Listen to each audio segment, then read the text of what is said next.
کہا جاتا ہے کہ ہمارے بھائی نثار باز صاحب یہاں پر بیٹھے ہیں کہ پچھلے دنوں آپریشن ہم نے کرنا ہے. لوگوں کا ٹرسٹ نہیں ہے پاکستان کی ریاست کے اوپر. وہ بہت ہی کلیئر ہے کہ یہ ہماری فوج غلط بیانی کر رہی ہے ہمارے ساتھ. ان کا دہشت گردی کو ختم کرنے کا کوئی ارادہ نہیں ہے, بلکہ وہ اس پہ 100% کنونس ہے کہ اس کو لانے میں آپ کا کردار ہے, اور یہ جو سارا کچھ ہے یہ آپ ڈرامہ کر رہے ہیں. اکراس دا بورڈ یہ ایک جنرل کنسنسس ہے. بہرحال پھر بھی انہوں نے اسٹیٹ ہے ان کی زبردستی آپریشن کا فیصلہ کیا, تو ان سے میری بات ہوئی. انیشیلی وہاں بھی یہی کہا گیا کہ 1 ہفتے کے اندر ہم سب کچھ کلیئر کر دیں گے. تو ان کا 1 ہفتہ بھی گزر گیا. ایون باجوڑ کیس موجودہ یہ جو مامون سے لوگوں کو نکالا گیا, ہفتہ بھی گزر گیا, ہفتے سے زیادہ ٹائم گزر گیا, اور سچویشن ایز اٹ از ہے. تو اس میں کوئی دو رائے نہیں ہونی چاہیے. اور اس میں میرے خیال میں اچھا یہ ریفیوجیز کی بھی میں بات یہاں پر ضرور کروں گا کہ یہاں پر جو آپ کے اسٹریٹجک ایسٹس ہیں افغانستان میں, جو ساری عمر دہشت گردی کرتا رہے, ان کے علاوہ ان کا کوئی اور بزنس نہیں تھا, ان کو تو آپ نہیں چھیڑ رہے.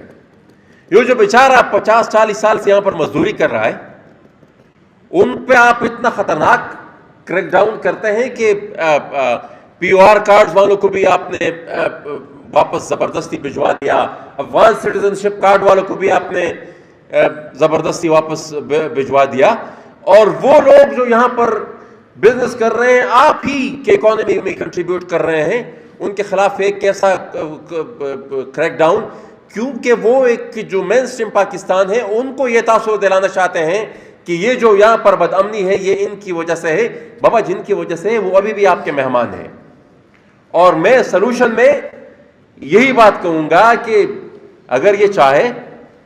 تو افغان طالبان کے ساری جو بیسز ہیں, ان کے جو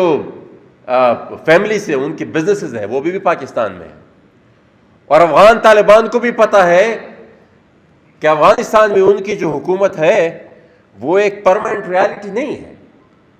ان کو بھی پتہ ہے کہ ان کا پرماننٹ ٹھکانہ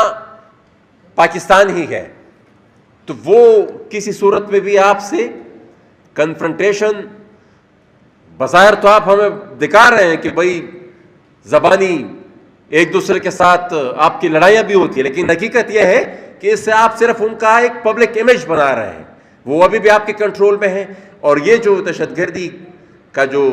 ڈرامہ ہے یہ کتنا کنٹرول پروجیکٹ ہے. میں کئی دفعہ اس آرگومنٹ کو دہرا چکا ہوں کہ وہ ڈی خان سے ایک پل آگے کراس نہیں کر رہا, وہ اٹک یہ جو نوشہرہ اور سوابی سے ایک پل یہاں پر اٹک کراس نہیں کر رہا. تو یہ کس قسم کی دہشت گردی ہے؟ یہ تو ریموٹ کنٹرول قسم کی دہشت گردی ہے, اور یہ بڑا